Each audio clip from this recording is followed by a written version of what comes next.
परिषद पंचायत समिती निवडणूक 2026 वैजापूर तालुक्यातील महालगाव गटामधून शेतकरी संघटना आणि शिवसेना पुरस्कृत उमेदवार म्हणून मी निवडणुकीला सामोरे गेलो. आज निवडणुकीचा निकाल आलेला आहे. निवडणुकीचा निकाल जनतेचा जनादेश हा संपूर्णपणे मान्य करत मी समोरच्या विजयी उमेदवाराचं मनपूर्वक अभिनंदन करतो. या निवडणुकीमध्ये 27 तारखेला सेना भाजपची युती झाल्यानंतर जे शिवसेनेचे काही कार्यकर्ते आणि शेतकरी संघटनेचे सर्व प्रमुख पदाधिकारी यांनी एक गळ घातली की आपण उमेदवारी केली पाहिजे. आणि अशी उमेदवारी जर समजा लोकशाहीमध्ये कोणी बिनविरोध जात असेल तर ती एक धोक्याची घंटा आहे.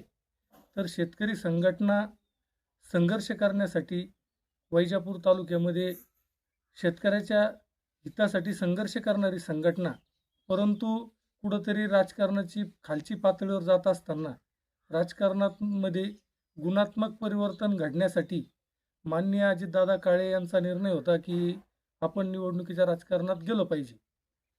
हा जो निकाल आहे हा 25 वर्षाची सत्ता विरुद्ध एक 2 आठवड्याचा संघर्ष असं याला म्हणता येईल. त्याचबरोबर निवडणूक आयोगाने ठरवून दिलेल्या खर्चापेक्षाही कमी खर्च करून पुढच्या उमेदवाराने सत्ता, संपत्ती, धर्मकारण, सातत्याने महाराजांचे आशीर्वाद, त्याचबरोबर अखिल शेठचे सुद्धा आशीर्वाद घ्यावा लागले. पूर्ण सर्कल पिंजून काढावं लागलं. एवढा सगळा संघर्ष असताना आम्ही मुद्द्यावर निवडणूक लढली, परंतु मतदाराजाचा कौल दिला. आज आरोग्य व्यवस्था इथून पुढच्या काळात जरी आतापर्यंत नसन केली, इथून पुढच्या काळात त्यांनी आरोग्य व्यवस्थेत सुधार करावा, शिक्षणात सुधार करावा. त्याचबरोबर शेतकऱ्याच्या ज्या स्कीम आहे इथून पुढच्या काळात तरी 30,000 विहिरीचे, 10,000 गोठ्याचे घेऊ नये. कारण की जनतेने तुमच्यावर खूप मोठा विश्वास दाखवलेला आहे, तुम्हाला विजय दिलेला आहे. जनतेला निशुल्क सेवा द्या हीच त्यांना मी विनंती करणार आहे. आणि या विजयामध्ये त्यांनी उन्मत्त न होता आतापर्यंत जे दिलं इथून पुढच्यासाठी तुम्हाला जे दिलेलं आहे त्याच्यात त्यांनी निस्वार्थपणाने कामं करावे, कुठेही घेऊ नये. आज जर कोणी घेत असेल, आम्ही मात्र पारदर्शकतेचे पहारेकरी म्हणून काम करणार आहे. या सर्कलमध्ये आता इथून पुढं विहीर, गोठे यांचे पैसे घेणाऱ्याचं काळातोंड शेतकरी केल्याशिवाय राहणार नाही.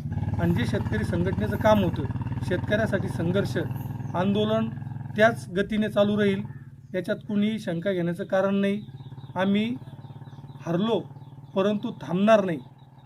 त्याचबरोबर मला या निवडणुकीमध्ये ज्या प्रामाणिक लोकांनी कुठल्याही पैशाची किंवा कशाची अपेक्षा न करता साथ दिली, त्यामध्ये तालुक्याचे आमदार रमेश पाटील बोरनारे सर असतील, यांनी मला पाठिंबा दिला. त्याचबरोबर शेतकरी संघटनेचे प्रदेश उपाध्यक्ष आदरणीय ॲडव्होकेट अजितदादा काळे यांनीही निष्काम भावनेने गणेश तांबे एक चांगला मुलगा आहे, त्याला संधी द्या म्हणण्याचं काम केलं. त्या दोघांचेही मी आभार मानतो. आणि माझ्याबरोबर जे तन मन धनाने शेतकरी संघटना व शिवसेनेचे कार्यकर्ते उभं राहिले त्यांचं मी आयुष्यभर ऋणी राहील. उद्यापासून हरलो म्हणून थांबणार नाही. उद्यापासून संघर्षाची वाट जिथं जिथं काही गरज पडेल, जिथं जिथं अन्याय होईल, जिथं जिथं सरकारी पैशावर डल्ला मारण्यात येईल, त्या ठिकाणी शेतकरी संघटना 100% लढा देईल. सर्व मला मतदान करणाऱ्याचे मी आभार मानतो व विजयी उमेदवाराचे परत एकदा अभिनंदन करतो व त्यांना चांगल्या कामासाठी शुभेच्छा देतो.